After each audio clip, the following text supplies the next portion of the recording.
All right, everyone at AMC, welcome to this voiceover about creatine supplementation and how we take advantage of it in athletic performance and training.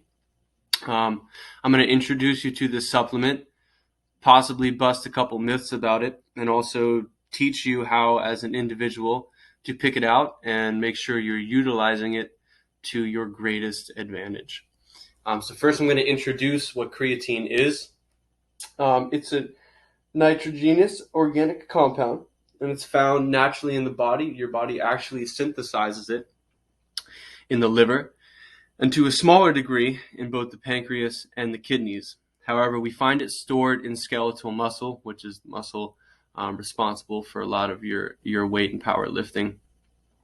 Just fancy term for muscle, really. And it's transported through the body to all the cells, and its most important function and what we try to maximize out of supplementing with creatine is turning ADP, adenosine diphosphate, into ATP, molecule that most of us know as the energy that our cells run on. So that's an overview of creatine and why it's what it is, why it's important. I'll get into here on the next slide. So why creatine is so important in its role of taking ADP and transforming it into ATP is the fact that we run off of a limited supply of ATP. We have multiple systems that create it. Creatine phosphate is a big one, and that is an anaerobic system, which is why creatine is highly associated with high intensity, short duration workouts. Aerobic workouts include running and at half your speed, jogging, these things that you can do over a long period of time while not exhausting too much energy. Your body has stored up energy in glucose molecules to account for that. Where creatine comes in is in these anaerobic processes such as powerlifting, such as sprinting, such as jumping, right? These short bursts of really high energy that just can't be sustained for a long time.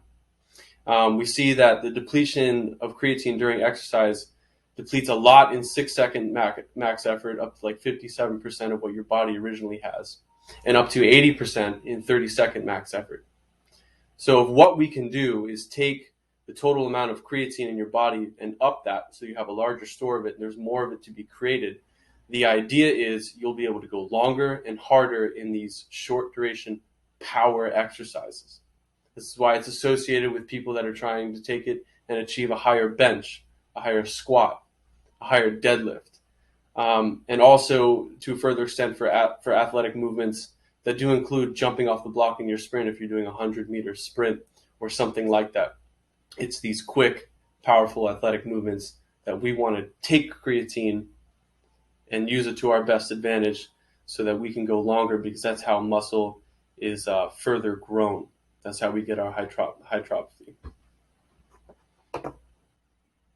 So now that we've talked about what creatine is, why it's important, how we can maximize it, the question is, how do we supplement with it? And a big question is more better? Well, the truth is, there's a threshold for nearly every nutrient and vitamin in the body. And creatine tends to hold on to a threshold of 160 millimoles per dry weight, in kilograms, actually. Point is, more is not technically better. If you're taking a bunch of creatine a day, if you're taking, 10 grams every day during your maintenance, a lot of that, like protein, gets expelled through your urine. And creatine is the foundation of a protein. So what this means is a lot of places like JNC, or if you want to buy offline or Walmart, you'll find creatine monohydrate is a very popular supplement, very easy to find. This requires a loading phase.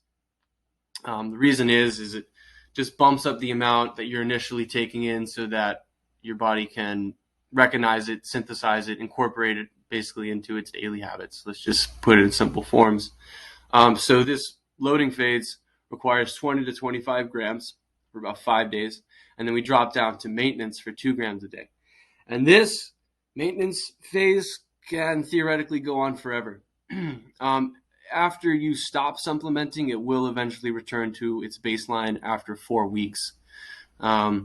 But I'll get into any side effects or anything about this supplement later on, which truthfully there really are none. But I just want to also talk about another form that you may find, Creatine Hcl. There's not as much information on this one that you'll find. It's not usually the most sought out either. However, it works just as efficiently as far as we know up to this point, and a loading phase is not required. And you take about 2 up to 3 grams of that a day, and your body will synthesize it and store it and use it efficiently just as well. So after all this has been said and everything now you know about how to supplement it, we'll get to some of the big concerns and questions. One of the things that I had always heard growing up and learning about creatine was, oh, well, you don't need to take that. All it's doing is just pumping water into your cells, makes you look better. Well, that's not actually the truth. Again, we've just gone over what it really does. It's a fundamental substrate for creating more ATP. It's been universally studied.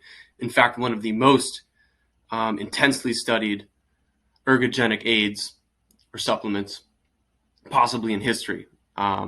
There's so much evidence to prove that it is effective in what it's effective at, which is these short bursts of high intensity exercises. However, there is weight gain associated with prolonged creatine supplementation. It's fairly minimal. A lot more of your weight gain would hopefully be coming, if we're doing it right, from lean muscle mass.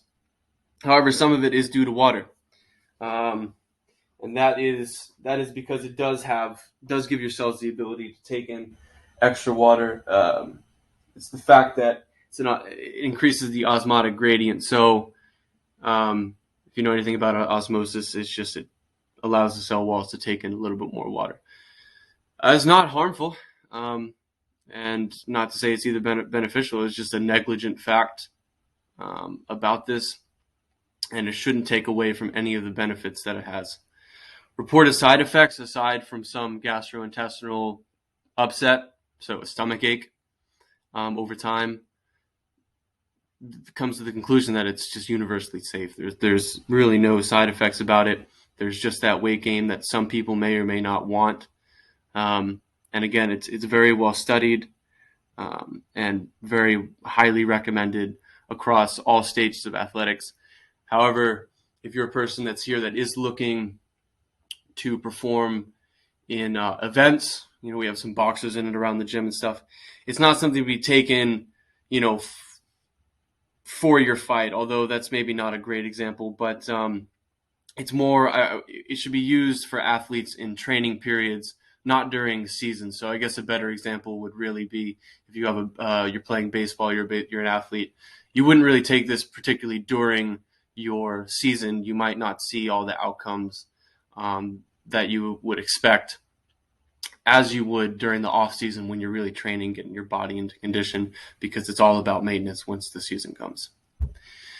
So that's my talk about creatine and why it's important and how we can use it. I think it's something that can be used for almost every athlete and your day-to-day lifter as well. Thank you for joining this. We'll have more coming up, and best to all you guys.